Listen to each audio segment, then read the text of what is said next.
Bonsoir à toutes et à tous, ravi de vous retrouver sur les antennes d'LMTV Sarthe pour vivre cette semaine spéciale 24 heures du Mans. Cette semaine extraordinaire, on l'attendait tous, ce centenaire des 24 heures du Mans, eh bien le voici et on va le vivre ensemble sur les antennes d'LMTV Sarthe pendant toute la semaine.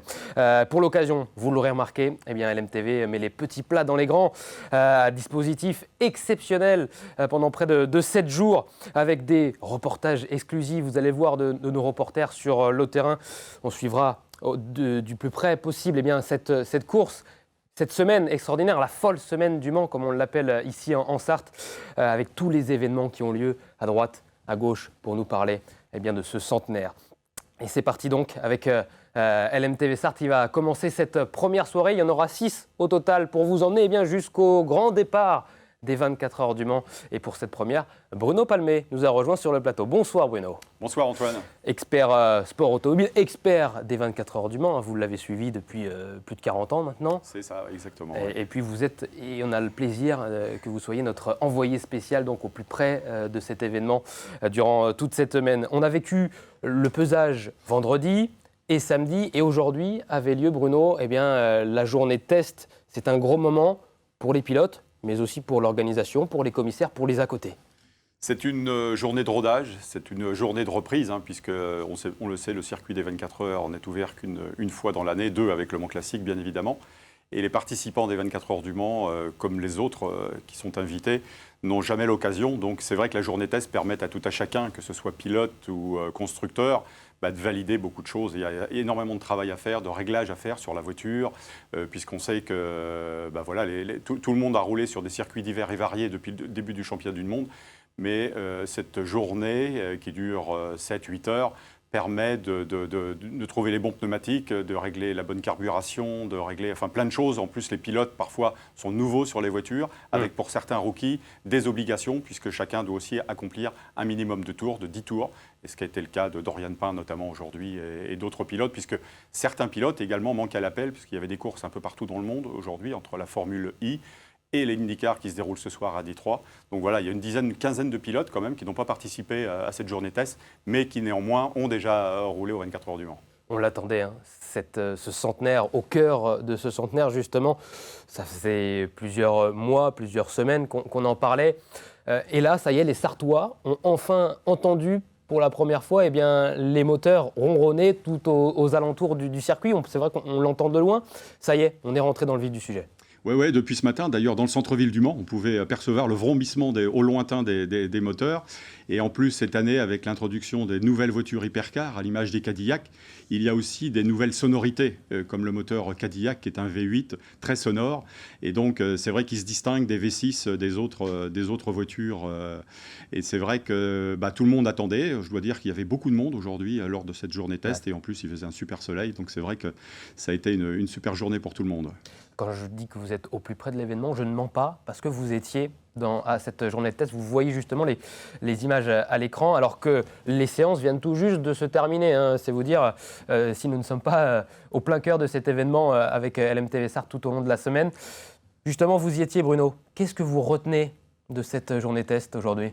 Que les favoris sont au rendez-vous, que Toyota n'a pas été chercher la pole, puisque le meilleur temps a été établi par la nouvelle Ferrari, celle du pilote Giovannizzi, un Italien qui a d'ailleurs roulé en Formule 1, en 3:29.504. Ça veut dire que Giovannizzi, sur sa Ferrari, a fait mieux que Toyota l'année dernière à pareille époque, puisque la Toyota avait établi le temps de 3:30. Vous voyez, donc Ferrari a confirmé son début de saison, puisque Ferrari a déjà réussi des pôles dans le championnat WEC. Ça veut dire que Ferrari possède une voiture, on avait pu le voir à Spa, où il y a de longues lignes droites, comme au Mans. Ça veut dire que Ferrari sera un candidat sérieux pour la pole position, mais on sait bien que le Mans est une course d'endurance et qu'il faut disposer d'autres atouts pour vaincre Toyota, qui est quand même le quintuple vainqueur de l'épreuve. On l'a vu, justement, cette Ferrari. Est-ce qu'il y a des premiers enseignements sur la hiérarchie de cette catégorie hypercar aujourd'hui ? Des enseignements, oui, mais on ne va pas tirer de conclusion, parce que je pense qu'à l'image de Toyota, qui en a gardé sous la pédale, Néanmoins, Porsche est là, Porsche est bien présent, hein, puisque Porsche réalise le 2e et le 3e temps de la journée, devant juste la Toyota. Tout ça, tout ce petit monde, ce beau monde se tient dans la même seconde, voire 2 secondes, avec la première, avec la Cadillac de Sébastien Bourdet notamment. Ça veut dire que tout ça est très serré. Je ne sais pas si les uns comme les autres ont envie de dévoiler leur carte, de montrer leur jeu. Pour l'instant, il est un peu trop tôt. De part et d'autre, on nous a bien dit que c'était surtout une journée de travail et qu'il s'agissait de mettre à plat plein de choses et de travailler dans la perspective de la course et des essais de mercredi. Parlons rapidement de nos Sartois. Ça intéresse évidemment nos téléspectateurs parce qu'on a des pilotes sartois engagés dans ce centenaire. On commence avec Sébastien Bourdet, vous venez d'en parler Bruno, au volant de sa Cadillac numéro 3. Comment s'est passé pour lui cette première journée test? Globalement, c'était une bonne journée, mais Cadillac, contrairement à Sébastien Bourdet qui a participé à maintes reprises aux 24 heures du Mans, puisqu'il a fini 3e notamment, 3 fois 2e avec Peugeot, Sébastien semblait satisfait, même s'il y a beaucoup de travail à faire, parce que Cadillac fait son grand retour après de longues années. Et Cadillac, même s'il participe au championnat du monde, ce sont des courses qui durent 6 heures, 8 heures, voire un tout petit peu plus. Mais là, Le Mans, ça demande des réglages bien spécifiques. Donc, on a surtout préparé la grande semaine pour Cadillac et pour Sébastien Bourdet, en l'occurrence, sur la numéro 3. D'autres Sartois qu'on va entendre dans quelques instants. En LMP2 notamment, vous êtes allé tendre le micro de Julien Canal. Oui, Julien qui était d'ailleurs assez souriant, puisqu'il a fait un très bon temps sur son Alpine, 3,39. Ça le place parmi les meilleurs de la catégorie AM, des pilotes classés AM. Ça veut dire que, on sait, on connaît les qualités de vélocité de notre ami Julien Canal. Ça veut dire que l'Alpine sera effectivement une candidate sérieuse au podium dans la catégorie LMP2. On écoute justement Julien Canal.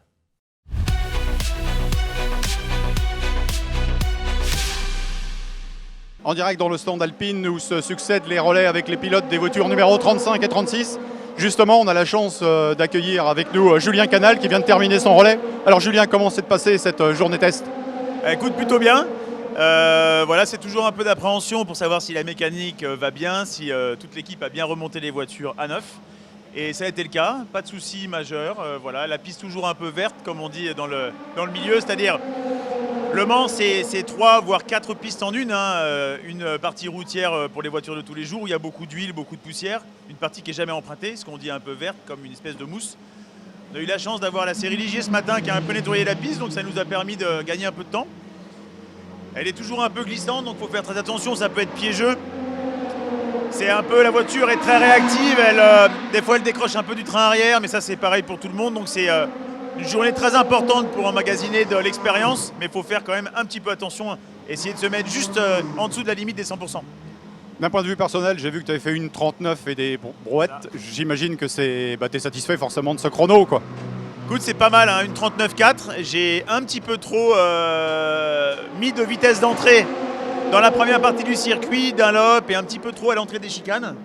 J'ai glissé un peu le train arrière, je pense que j'ai perdu 3-4 dixièmes, mais globalement, je pense que pour ma catégorie de pilote silver, ça se situe dans les meilleurs. Merci Julien. Voilà, c'est une bonne entrée en matière avant mercredi, les premiers essais officiels.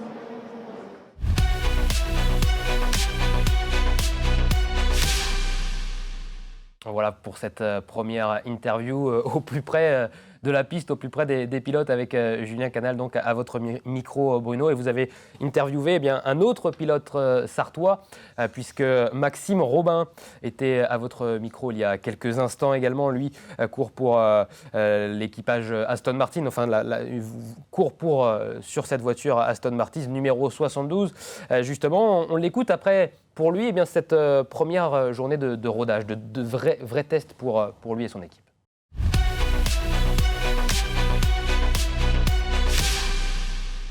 À l'ombre du paddock, nous sommes actuellement devant le stand Aston Martin du TF Sport, l'écurie britannique, qui engage cette année plusieurs voitures, dont une est pilotée par les frères Robin, les deux Sartois, Arnold et Maxime. Et justement, nous sommes en compagnie de Maxime qui va nous raconter un petit peu comment s'est passé ce début de séance de la journée test.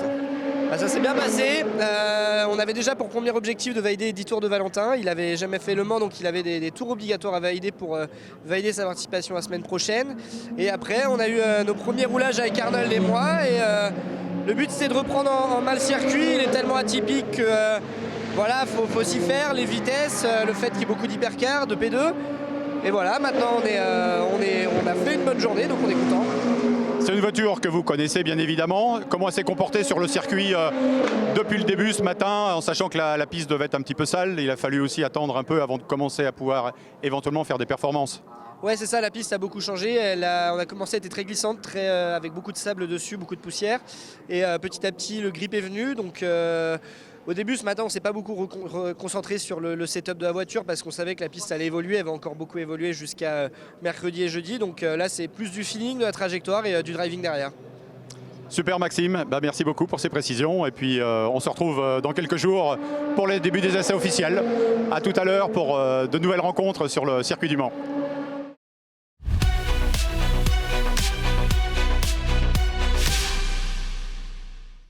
Merci Bruno de nous avoir fait vivre cette journée test avec les pilotes. Et puis on se retrouve nous tout au long de la semaine. Avec plaisir.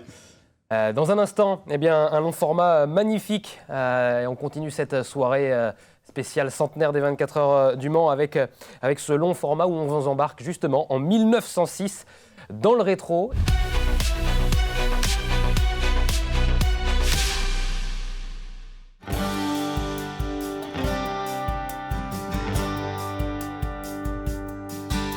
« 1906 dans le rétro », c'est le nom qu'on a donné à cette manifestation.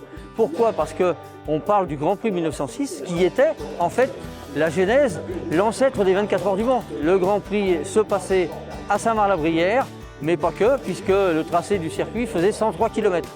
Donc un triangle de l'est du Mans, c'est-à-dire la Fourche-de-Vour à Saint-Calais, jusqu'à la Ferté-Bernard et retour donc jusqu'à Saint-Marc-Montfort. À Saint-Marc-la-Brière, il y avait en partie la ligne droite des tribunes, des stands, etc. Et puis, si on est là, c'est parce que l'organisateur, qui était l'Automobile Club de France, était installé dans le château qui se trouve derrière moi. On a commencé la journée du samedi, ce matin, par un rallye avec les voitures les plus anciennes, mais là on n'a pas repris la totalité du circuit parce que pour les voitures anciennes c'était trop long. On a fait un circuit de 45 km. On a été très bien accueillis dans toutes les communes où on s'est arrêté avec fanfare. On a dégusté des rillettes à Conneré bien sûr, visité l'ancienne usine Prunier. Et puis on est revenu ici et tout s'est très bien passé. Les temps forts de cet après-midi, il y en a plusieurs. Il y a eu d'abord la reconstitution d'une scène de ravitaillement avec une voiture d'époque. On a actuellement le concours d'élégance. On aura tout à l'heure la Mancelle Bollé qui va déambuler dans les allées. On aura aussi des conférences faites par des sommités de l'automobile, des dédicaces de livres et à 17 h, on va inaugurer un monument à l'effigie du Grand Prix 1906 sur la place centrale de Saint-Marc-la-Brière. Sera présent à cette inauguration le président de l'Automobile Club de France qui va venir spécifiquement pour notre manifestation. Demain dimanche, on fait le circuit là dans sa totalité, c'est-à-dire les 103 km, donc départ de Saint-Marc, jusqu'à Saint-Calais où on fait un arrêt. À Saint-Calais, on va déguster des chaussons de pommes, bien sûr. On va s'arrêter pour manger un petit pique-nique sur l'hippodrome de Vibray. Ensuite, on s'arrête à Chéréau et on revient jusqu'à Montfort sur le parc des Citelles, où est toujours le pont du circuit. Et là, il y a une petite conférence, info, etc. pour relater un petit peu ce qui s'est passé sur le circuit. On a un village exposant dans lequel on peut trouver des spécialistes de l'automobile, bien sûr, puisqu'on a quelqu'un qui fait des housses pour couvrir les voitures, des accessoiristes, des gens qui décorent les voitures aussi, qui les nettoient. On a aussi des artisans d'art qui font alors des tableaux, qui font des peintures sur les voitures. Et puis on a aussi un artisan qui est spécialiste dans les couteaux et qui fait une série limitée 1906, millésimés, donc qui seront vendus à une centaine d'exemplaires, je crois, c'est tout. Donc, mais un couteau qui est fait avec du métal, qui est de la récupération de pièces automobiles.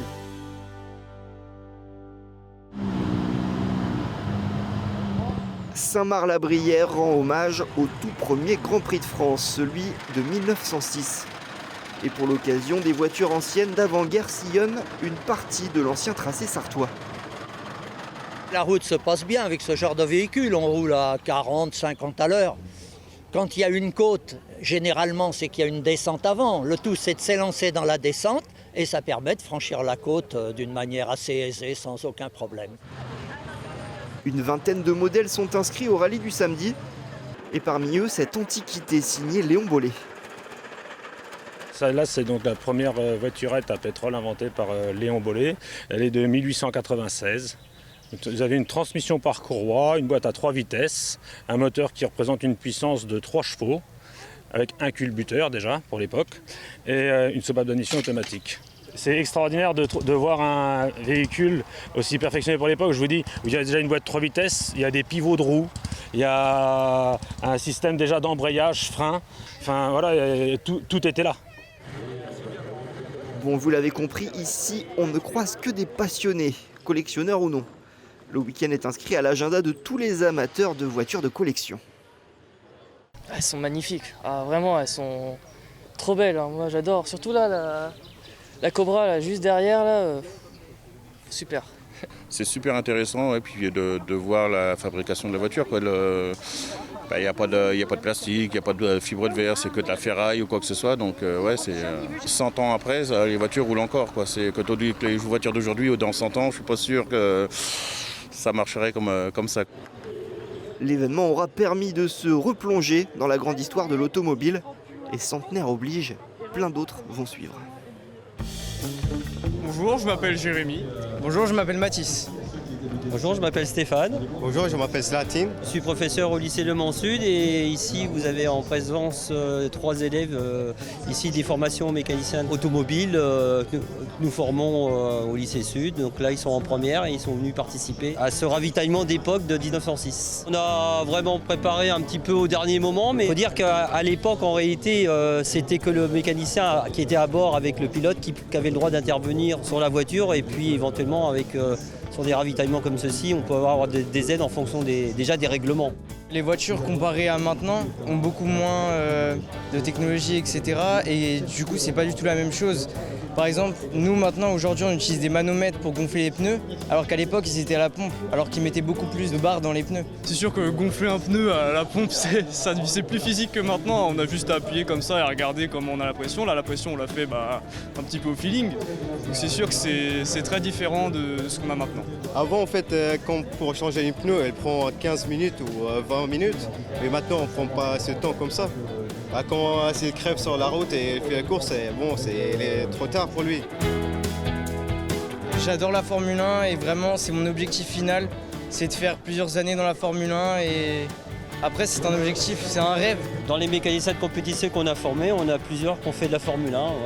Prost, en Angleterre aussi, à l'époque aussi de Larousse. On a des étudiants au lycée Sud, ici de la formation mécanicien de compétition, qui sont toujours dans la compétition et qui actuellement, là par exemple, en ce moment, on en a 2 qui sont en stage chez Alpine sur la préparation des moteurs de Formule 1.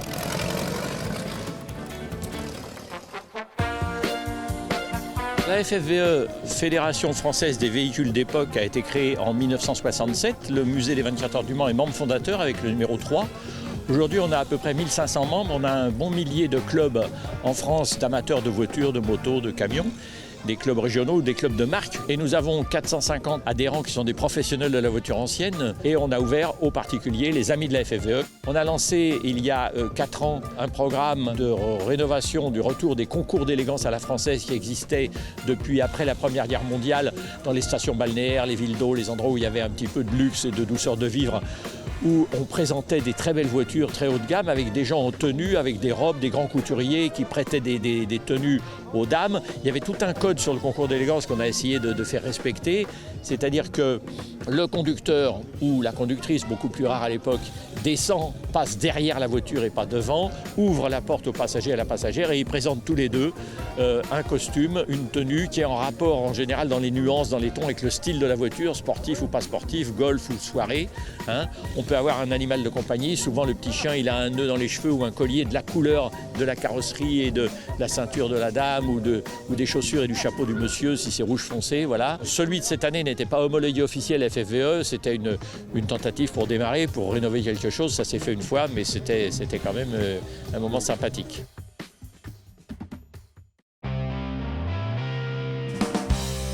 C'est une vieille passion de mes parents qui m'ont transmise dès le plus jeune âge et du coup que j'ai transmise aussi à mes 3 enfants puisqu'ils veulent être un peu dans le monde de l'automobile aussi et l'ancienne en particulier et j'ai une 12aine d'anciennes. Il y a un peu de tout, il y a tous les styles. Il y en a qui font beaucoup de bruit, il y en a qui sont très très belles dans le dessin, c'est assez varié, on n'est pas monomarque. On aime bien les autos rares et qui donnent vraiment de l'émotion à conduire et à regarder. Aujourd'hui, on a choisi de venir en Triomphe parce que c'est une auto qui est assez rare, qui donne énormément d'émotion par le son qu'elle a, la beauté de la ligne et puis c'est agréable à conduire et par un beau temps comme ça dans un aussi beau site, On s'est dit qu'on prendrait celle-là. C'est quand même les premières voitures anglaises de sport. C'est l'archétype intégral du roadster anglais. C'est une 2,2 litres, puisque c'est une Terre 3B, à partir de mars 62. C'est un modèle qui s'est fait 3 mois seulement, restauré par l'ancien propriétaire il y a 25 ans. Elle est full matching. Tout correspond, la couleur est bonne, il n'y a que l'intérieur qui est vert, et à cette époque-là, le vert n'existait pas. La voiture a eu que 2 propriétaires, donc un Américain au départ et un Allemand par la suite pendant 25 ans. Le monsieur qui l'avait avant, c'était un fou furieux du détail Il a dépensé une vraie fortune pour qu'elle soit comme elle est aujourd'hui, c'est-à-dire performante, agréable et toujours aussi belle.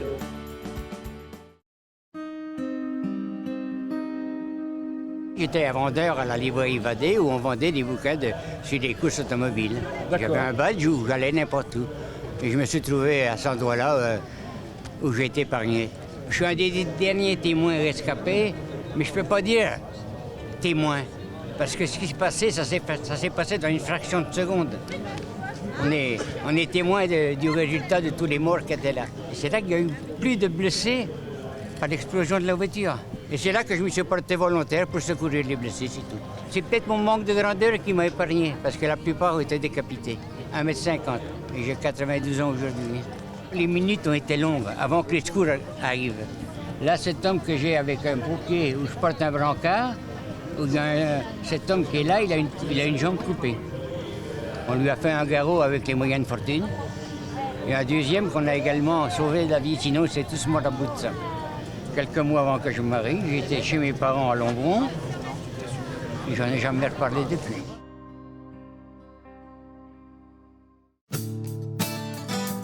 On a créé cette sculpture de toutes pièces, c'est-à-dire qu'on a un designer et on a réalisé l'ensemble des ouvrages en bronze. On l'a réalisé à la demande du comité 1906. Quand ils sont venus nous voir, on n'a pas hésité une seule seconde.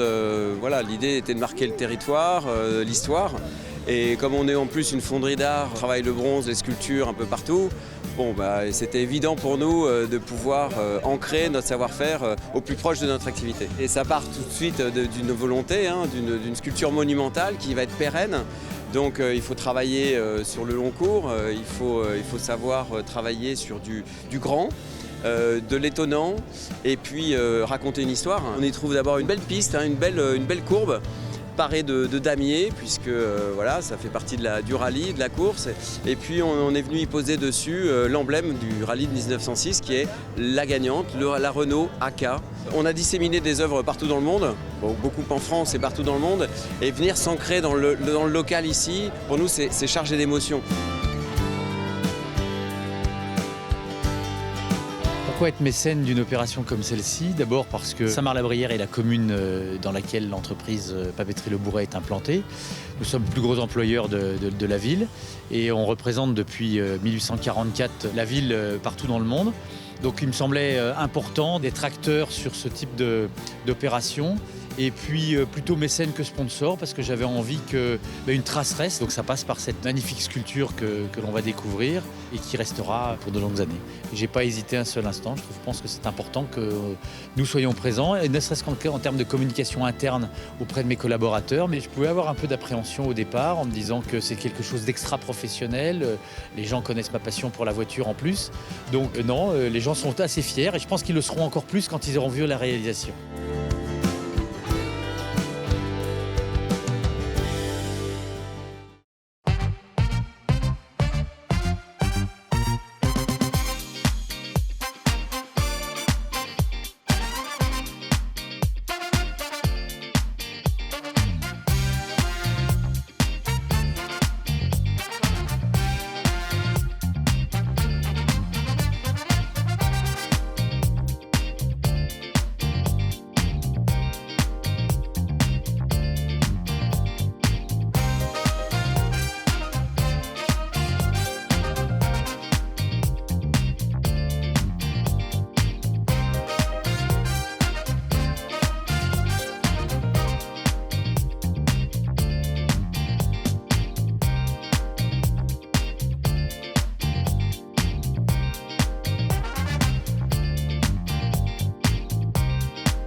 Et c'est déjà la fin de cette première soirée spéciale centenaire des 24 heures du Mans. La bonne nouvelle, c'est que nous nous retrouvons ce lundi à 18h30 pour vivre la deuxième soirée spéciale à 18h30, toujours avec des invités exceptionnels, notamment Arnold Robin, le pilote du projet 24 qui sera avec Valentin Asclot. Ça sera ce lundi à 18h30 avec encore une fois des reportages exclusifs de nos reporters au plus près du terrain. Rendez-vous 18h30 ce lundi.